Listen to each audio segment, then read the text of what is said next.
ನಮಸ್ತೆ ಸ್ನೇಹಿತರೆ, ಇವತ್ತು ಈ ವಿಡಿಯೋದಲ್ಲಿ ಜಾಮೂನ್ ರೆಸಿಪಿನ ಶೇರ್ ಮಾಡ್ತಾ ಇದ್ದೀನಿ. ಫಸ್ಟ್ ನಾವಿಲ್ಲಿ ಸಕ್ಕರೆ ಪಾಕ ಮಾಡ್ಕೋಬೇಕಲ್ವಾ, ಅದಕ್ಕೆ ರೆಡಿ ಮಾಡ್ಕೊಳ್ತಾ ಇದ್ದೀನಿ. ಇಲ್ಲಿ 2 ಕಪ್ ಅಷ್ಟು ಸಕ್ಕರೆನ ತಗೊಂಡಿದ್ದೀನಿ.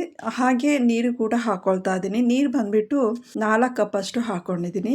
ಅಂದ್ರೆ 2 ಕಪ್ಪು ಸಕ್ಕರೆ ತಗೊಂಡಿರೋದ್ರಿಂದ 4 ಕಪ್ ಅಷ್ಟು ನೀರನ್ನ ಹಾಕೊಳ್ಬೇಕಾಗುತ್ತೆ. ಅದು ಹಾಕೊಂಡಾದ್ಮೇಲೆ ನಾನಿಲ್ಲಿ ಅದಕ್ಕೆ ಸ್ವಲ್ಪ ಸಾಫ್ರಾನ್ ಕೂಡ ಹಾಕೊಂಡು ಕುದಿಯೋದಕ್ಕೆ ಇಡ್ತಾ ಇದ್ದೀನಿ. ಈಗ ಜಾಮೂನ್ ಹಿಟ್ಟನ್ನ ಕಲ್ಸ್ಕೊಳ್ಳೋಣ. ನಾನಿಲ್ಲಿ GRB ಜಾಮೂನ್ ಪ್ಯಾಕ್ ತೊಗೊಂಡಿರೋದು, ಯಾವ್ದು ಬೇಕಾದರೂ ತೊಗೊಳ್ಬೋದು.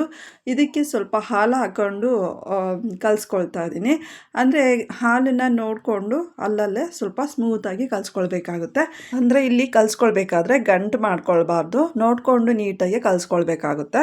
ಅಂದರೆ ತೀರಾ ಗಟ್ಟಿಯಾಗೂ ಕೂಡ ಕಲಿಸ್ಕೊಳ್ಬಾರ್ದು ಮತ್ತು ತೀರಾ ತೆಳುವು ಕೂಡ ಕಲಿಸ್ಕೊಳ್ಬಾರ್ದು. ನೋಡ್ಕೊಂಡು ಅಲ್ಲಲ್ಲೇ ಹಾಲನ್ನು ಹಾಕೊಂಡು ಕಲಿಸ್ಕೊಳ್ಬೇಕಾಗುತ್ತೆ. ನಿಮಗೆ ಇಲ್ಲಿ ಕಲಿಸ್ಕೊಳ್ಬೇಕಾದ್ರೆ ಏನಾದರೂ ತುಂಬ ಅಂಟ್ಕೊಳ್ತು ಅಂತ ಅಂದರೆ ಸ್ವಲ್ಪ ತುಪ್ಪ ಕೂಡ ಹಾಕ್ಕೊಂಡು ಕಲಿಸ್ಕೊಳ್ಬೋದು. ಇಲ್ಲಾಂದರೆ ಬೇಡ ಅಂದರೆ ಸ್ಕಿಪ್ ಮಾಡ್ಕೊಳ್ಬೋದು. ಇದು ಕಲಿಸ್ಕೊಂಡಾದ್ಮೇಲೆ ಜಸ್ಟ್ 5 ನಿಮಿಷ ಅಷ್ಟೇ ರೆಸ್ಟ್ ಮಾಡೋದಕ್ಕೆ ಇಡ್ತೀನಿ. ಇಲ್ಲಿ ಪಾಕ ಆಗಿದೆಯಾ ಇಲ್ಲ ಅಂತ ಒಂದ್ಸಲ ಚೆಕ್ ಮಾಡ್ಕೊಳ್ಳೋಣ. ಇಲ್ಲಿ ನಾವು ಸ್ಪೂನಲ್ಲಿ ಎತ್ತಾಕ್ತಿರ್ಬೇಕಾದ್ರೆ ಅದು ನಿಧಾನವಾಗಿ ಹನಿ ಈ ರೀತಿ ಬೀಳ್ತಾ ಇರುತ್ತೆ.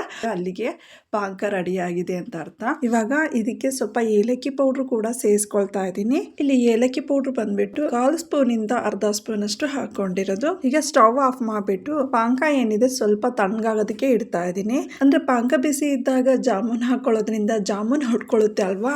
ಜಾಮೂನ ಎಣ್ಣೆಲಿ ಕರಿಬೇಕಲ್ವಾ, ಎಣ್ಣೆನ ಕಾಯೋದಕ್ಕೆ ಇಟ್ಟಿದ್ದೀನಿ. ಈಗ ಉಂಡೆನ ಸ್ವಲ್ಪ ಮೀಡಿಯಂ ಸೈಜ್ ಅಲ್ಲಿ ಮಾಡ್ಕೊಳ್ತಾ ಇದ್ದೀನಿ. ಉಂಡೆನ ಇಲ್ಲಿ ಮಾಡ್ಕೊಳ್ಬೇಕಾದ್ರೆ ಸ್ವಲ್ಪ ಸಾಫ್ಟ್ ಆಗಿ ಮಾಡ್ಕೋಬೇಕು. ಅಂದ್ರೆ ನೀಟಾಗಿ ಸಾಫ್ಟ್ ಆಗಿ ರೌಂಡ್ ಶೇಪಲ್ಲಿ ಮಾಡ್ಕೊಳ್ಳೋದ್ರಿಂದ ಅದು ನೀಟಾಗಿ ಚೆನ್ನಾಗಿ ಕೂತ್ಕೊಳ್ಳುತ್ತೆ.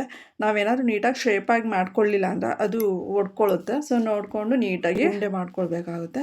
ಈಗ ಎಣ್ಣೆಗೆ ಹಾಕೊಳ್ತಾ ಇದ್ದೀನಿ. ಎಣ್ಣೆನ ಸ್ವಲ್ಪ ಕಾಯಿಸ್ಬಿಟ್ಟು ಲೋ ಫ್ಲೇಮ್ ಮಾಡಿಕೊಂಡು ಇದನ್ನು ಬೇಯೋದಕ್ಕೆ ಇಡ್ತೀನಿ. ಯಾಕೆ ಅಂದರೆ ಜಾಮೂನ್ ಒಳಗಡೆ ಎಲ್ಲ ನೀಟಾಗಿ ಬೇಯಬೇಕಲ್ವಾ.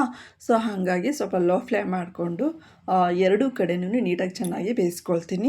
ಇಲ್ಲಿ ಜಾಮೂನ್ ಬೇಯಿಸ್ಕೊಳ್ಬೇಕಾದ್ರೆ ಅದು ಕಲರ್ ಕೂಡ ಚೇಂಜ್ ಆಗುತ್ತೆ. ಅದು ನಿಧಾನವಾಗಿ ಬ್ರೌನ್ ಕಲರ್ಗೆ ಬರುತ್ತೆ. ಅಲ್ಲಿಗೆ ಜಾಮೂನ್ ಏನಿದೆ ಅದು ಬೆಂದಿದೆ ಅಂತ ಅರ್ಥ. ಇವಾಗ ಅದನ್ನ ಒಂದು ಪ್ಲೇಟಿಗೆ ಎತ್ತಿಟ್ಕೊಳ್ತಾ ಇದ್ದೀನಿ. ಈಗ ಮತ್ತೆ ಅದೇ ತರ ಮತ್ತೆ ಜಾಮೂನ್ ಹಾಕೊಂಡು ಅದೇ ರೀತಿಯಾಗಿ ಲೋ ಫ್ಲೇಮ್ ಅಲ್ಲಿ ಬೇಯಿಸ್ಕೊಳ್ತಾ ಹೋಗ್ತೀನಿ. ಇಲ್ಲಿ ಜಾಮೂನ್ ಎಲ್ಲ ಬೇಯಿಸ್ಕೊಂಡಾದ್ಮೇಲೆ ಅದು ಫುಲ್ ತಣ್ಣಗಾದ್ಮೇಲೆ ಪಾಕಕ್ಕೆ ಹಾಕೊಳ್ಬೇಕು. ಇಲ್ಲ ಅಂದ್ರೆ ಅದೇನಾಗುತ್ತೆ ಹೊಡ್ಕೊಳ್ಳುತ್ತೆ ಅಲ್ವಾ. ಸೊ ಫುಲ್ಲು ತಣ್ಣಗಾದ್ಮೇಲೆ ಹಾಕೊಳ್ತೀನಿ.